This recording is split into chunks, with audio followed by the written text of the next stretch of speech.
Forget sugar plums and quaint carol singers. If you were royalty or immensely wealthy in Tudor England, Christmas wasn't just a holiday.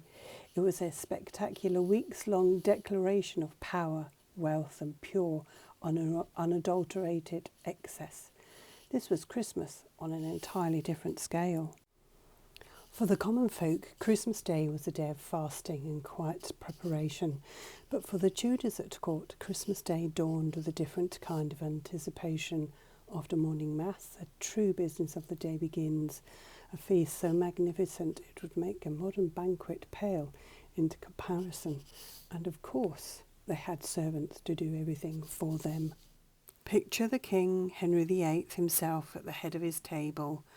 While the court feasted in the great hall, Henry often dined in splendid but almost solitary isolation in a more private chamber, attended by his only most trusted servants.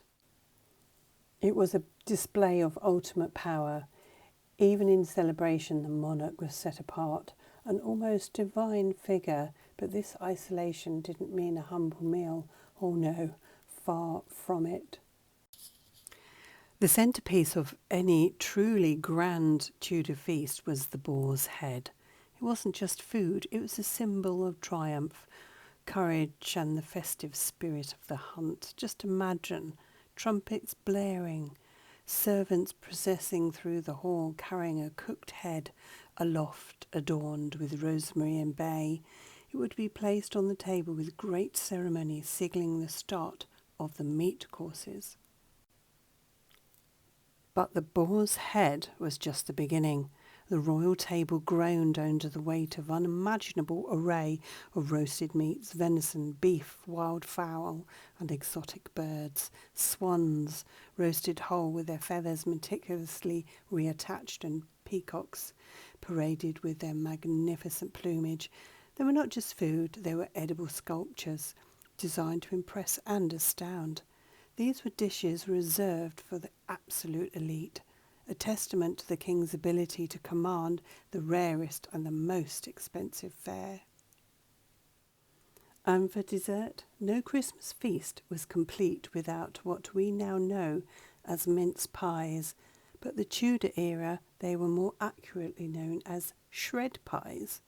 The name came from the meticulous act of shredding the various ingredients: finely chopped mutton or beef suet, mixed with dried fruits, sugar, and a generous amount of expensive spices like cinnamon, cloves, and nutmeg. They were far from the sweet, fruit-filled treats we enjoy today. Those were rich, savoury, and incredibly decadent, a true symbol of luxury. Such extravagance at a monumental cost. Historical records show that King Henry VIII once spent a staggering £7,000 on his Christmas celebrations. And to put that into perspective, in today's money, accounting for inflation and relatively purchasing power over time, etc., that would equate to the sum anywhere from £3 to £5 million, or even more. It was an astonishing sum, enough to build several significant buildings or fund a small military campaign. But Christmas was a crucial demonstration of the monarch's wealth, generosity, and command over his kingdom's resources. Now, doesn't this look lovely? After the feasting, we still have some gorgeous food on the table. However, you'll see that there are Christmas gifts on the table. But this is wrong, because the Tudors did not exchange gifts on Christmas Day. However, they did have fun with a gentleman called the Lord of Misrule. He was the appointed director of all the festivities for the full 12-day period, overseeing the revelry and entertainment throughout the season, with its peak often considered to be around New Year's Day and 12th night. This individual, often a commoner, was temporarily given authority over his social betters to lead the Christmas revels. His job was to organise games, dances and other forms of entertainment to ensure the festive and a joyful atmosphere. As I said, the Lord of Misrule, who was often taken from the lower social rank, was a way to temporarily turn things upside down and allow for a festive break from strict social orders of the Tudor society. Now, these people here were taking part in a thing called mumming and other festivities, including plays, music and dancing.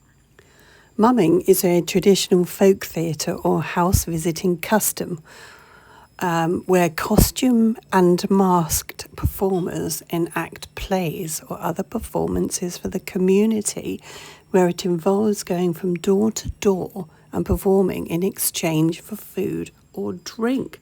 However, saying that, they cannot actually speak. They called mummers because they go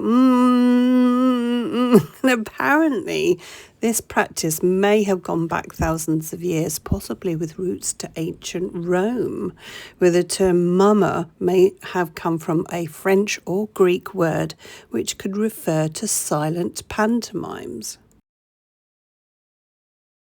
So there you have it, a royal Tudor Christmas Day, a declaration of their indulgence and their sheer wealth. The gap between the budget between Henry VIII and his courtiers and the common person is actually quite staggering. I think the common person ate a lot more plainly, but I think they appreciated their feast more. I don't know, can that be said for the courtiers? I don't think so. I think some of them just did not appreciate what they had. However, no matter their rank, Christmas time, especially this Christmas Day, was a day of chaotic feasting. So if you enjoyed this peeling back of the curtains for this Tudor history set of videos, then please do come back for more. Ring that reindeer bell, hit that like and subscribe for more history from here, Bookish Travels. So, before I go, I have a question for you. Which table do you think you would prefer to be eating at? Let me know in the comments. So thanks for watching, and I'll see you in the next one.